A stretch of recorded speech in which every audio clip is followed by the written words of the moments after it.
आपके लिए लेके आया हूँ कुछ स्टडी हैक्स जो कि आपके लास्ट मिनट प्रिपरेशन के लिए किसी ब्लेसिंग से कम नहीं होने वाला। हिस्ट्री की बात करें तो मैंने यहाँ पे आपको एक ऑर्डर में चैप्टर्स को दिखाया है जो कि है सेकेंड, फर्स्ट एंड फोर्थ। इसी ऑर्डर में आपके चैप्टर्स को फॉलो करने हैं। आप इंस्ट्रक्शंस इसलिए दिए जाते हैं कि बच्चे इनको यूज करके अपने टाइम को बचा पाएं और इन टाइम को बचे हुए टाइम को यूज करेंगे वो लॉन्ग आंसर्स के लिए, where you can give your best. Hello students, class 10th board exam is around the corner. हमारे पास कुछ गिने चुने दिन बचे हुए हैं और मैं जानता हूं कि एग्जाम का प्रेशर क्या होता है, और इसी बात को ध्यान में रखते हुए मैं आपके लिए लेके आया हूं कुछ स्टडी हैक्स जो कि आपके लास्ट मिनट प्रिपरेशन के लिए किसी ब्लेसिंग से कम नहीं होने वाले। मैं हूं शंकर कुमार, आपका एसएसटी गुरु। स्वागत करता हूं आपके मेट जेईक्स फाउंडेशन के प्लेटफॉर्म पे। तो चलिए शुरू करते हैं आज के अपने इस सेशन को। तो आप देख सकते हैं कि हमारे स्क्रीन पे क्या हाईलाइट किया जा रहा है, exam and their strategies. Specially for board exams हमारे क्या क्या प्लान ऑफ स्ट्रैटेजीज होने वाले हैं आज हम यहाँ पे देखेंगे। पहला टॉपिक जो आप देख रहे हैं वो है time saving study hacks, and here we will cover your syllabus quickly, and next part we'll discuss about what are the myths related to SST answer writings. तो पहले पार्ट में हम लोग कवर करेंगे before exam what should be our plan of strategy. तो यहाँ पे आप सबसे पहले मार्क्स वाइज वेटेज देखेंगे हम लोग चैप्टर्स के हर एक एसएसटी के हर एक सेक्शन से। हिस्ट्री की बात करें तो मैंने यहाँ पे आपको एक ऑर्डर में चैप्टर्स को दिखाया है जो कि है सेकेंड, फर्स्ट एंड फोर्थ।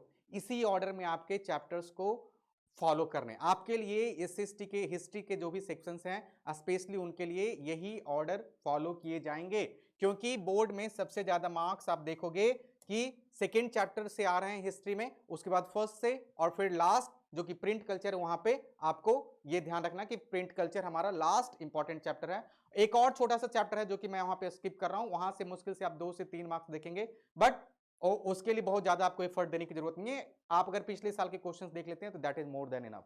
इसके बाद अगर हम बात करेंगे तो एसएसटी से सिर्फ एक ऐसा चैप्टर है जिससे आप मैप में क्वेश्चन देखेंगे, और अगेन वहां पे हम ज्यादा प्रायोरिटी देंगे सेकेंड चैप्टर का, which is nationalism in India. तो मैप वाले पोर्शन में मैं मैप का जो कंटेंट लेके आऊंगा वहां पे आप देखेंगे कैसे मैं इन सारे मैप रिलेटेड क्वेश्चंस को कवर करूंगा जो कि हिस्ट्री और ज्योग्राफी से रिलेटेड रहेंगे। तो मैं आपको सेपरेट कंटेंट प्रोवाइड करा रहा हूं इन सारे टॉपिक से, मैप से, हिस्ट्री के इंपॉर्टेंट डेट से, और प्रीवियस ईयर क्वेश्चंस लेके आने वाले हैं हम लोग। और हिस्ट्री के जो भी इंपॉर्टेंट डेट्स हैं आपके लिए इन सारे हिस्ट्री के चैप्टर्स को रिवाइज करना काफी आसान हो जाएगा। बिल्कुल 5 से 6 मिनट में आप पूरे हिस्ट्री के सारे कंटेंट्स को रिवाइज कर पाओगे मैप के थ्रू। अगर आप हमारे सेशन से जुड़ रहे हो तो आपको पता चलेगा कि मुश्किल से 5 से 10 मिनट में आप अपने मैप के सारे पोर्शंस को कर पा रहे हो। तो आप समझ पा रहे हो कि आप अपने बोर्ड के लिए एसएसटी का जो एक सेक्शन होता है मैप और हिस्ट्री का एक काफी इंपॉर्टेंट सेक्शन होता है इंपॉर्टेंट डेट्स, आप उसको काफी कम टाइम में समराइज कर पा रहे हो, ये एक बहुत बड़ी बात हो जाती है। और प्रीवियस ईयर क्वेश्चंस के थ्रू हम लोग पॉलिटी के इंपॉर्टेंट चैप्टर्स जो हैं, ये 5 चैप्टर काफी इंपॉर्टेंट चैप्टर्स हैं और यही आपके सिलेबस में है।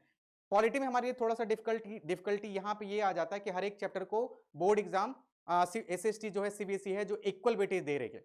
तो यहाँ पे हम प्रीवियस ईयर क्वेश्चन को अगर देखते हैं तो उसके थ्रू हमारे लिए पढ़ना समझना आसान हो जाता है कि कौन से क्वेश्चन हमारे लिए रिपीटेडली हर एक साल हमारे बोर्ड एग्जाम में अपीयर हो रहा है। तो प्रीवियस ईयर क्वेश्चंस के थ्रू हम इनको कवर करेंगे।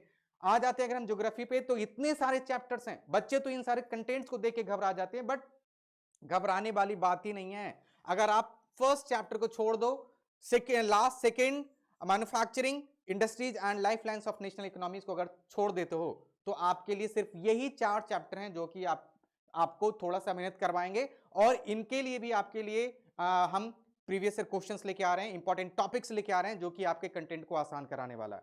So forest and wild life resources, water resources, agriculture और मिनरल एंड एनर्जी रिसोर्सेज, ये सब्जेक्टिव क्वेश्चन से रिलेटेड चैप्टर्स हैं।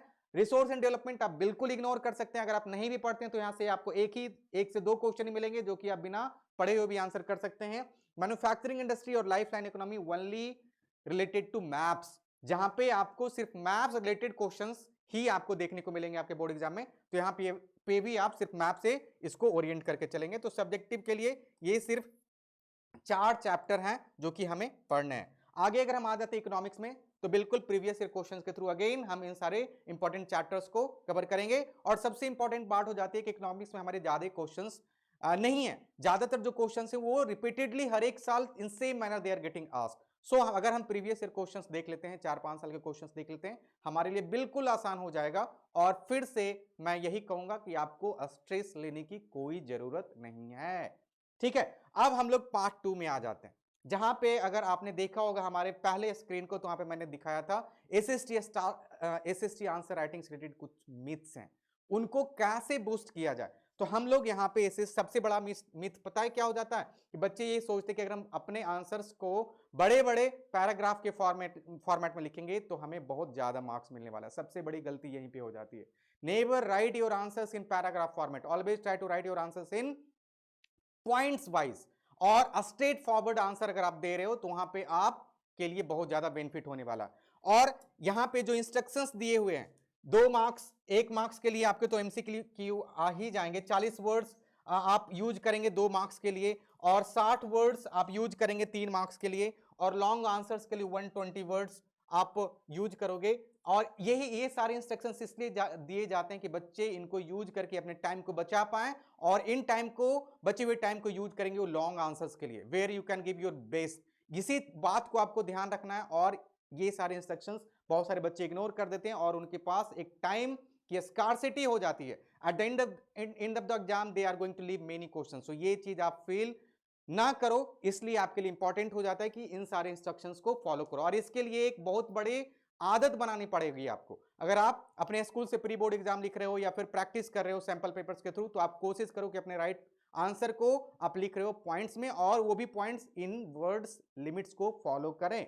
नेक्स्ट पॉइंट अगर हम बात करें तो हमारे लिए हो जाता है इंस्ट्रक्शन को फॉलो करना। Right always your answers in points wise, never follow paragraph format, straightforward answers you have to give, never try to make it complicate, never try to write same answer repeatedly, right? competency based questions के लिए हमारे लिए keywords important हो जाते हैं। इन keywords को आपको underline करना है, इनको हाईलाइट करना है, डेकोरेट करना है, कभी कभी बुलेट पॉइंट्स के फॉर्म में भी दिखाना है। ये सारे हमारे इंस्ट्रक्शंस है, गाइडेंस है। अगर आप बिल्कुल इन सारे पॉइंट्स को फॉलो करते हो तो I am damn sure that you are going to get centum 100 out of 100 in your SST. So please be with us. हम लोग बहुत सारे ऐसे कंटेंट को लेके आ रहे हैं, और इसी के साथ मैं इस सेशन को कंक्लूड करता हूं। I hope this was very much fruitful for you. So thank you so much, take care, stay tuned with us.